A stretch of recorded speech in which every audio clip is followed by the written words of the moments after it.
தெரியறதா? பிள்ளையாரா? 5 கரத்தனை யானை முகத்தனை இந்தின் இளம்பெறை போலும் எயிற்றனை நந்தி மகன் தனை ஞான கொழுந்தினை புந்தியில் வைத்து அடி போற்றுகின்றேனே. 4 வரி சொல்லிட்டு நகர்ந்துக்கோங்க. பக்கத்தில் தட்சிணாமூர்த்தி இருக்காரா? தட்சிணாமூர்த்தி அஷ்டகம் சொல்லுகின்றேன். பின்னாடி வர்றவங்களுக்கு இடைஞ்சலாக இருக்கும். அங்கே சுவாமி சன்னதி முன்னால் நின்று அந்த எந்த சன்னதியாக இருந்தாலும் சரி, அந்த உள்ள நுழையும் பொழுதே ஆண்கள் கை சுவாமியை நமஸ்காரம் பண்ணும் பொழுது கைகள் 2ம் கூப்பிய கையாக தலைக்கு மேல் இருக்க வேண்டும். இப்படி இப்படி இப்படி தெரியறதா?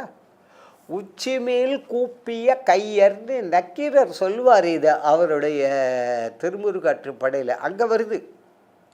அதே சமயம் பெண்கள் இருக்கிறார்கள் அல்லவா, அவர்கள் கை எந்த ஒரு வழிபாட்டிலும் எப்போதும் இந்த நெஞ்சை தாண்டி அப்போ பெண்களுக்கு இதெல்லாம் கிடையாது. தலைக்கு மேலே இதெல்லாம் கிடையாது. இவ்வளவு தான். இதற்கு மேல் அவர்கள் கூடாது.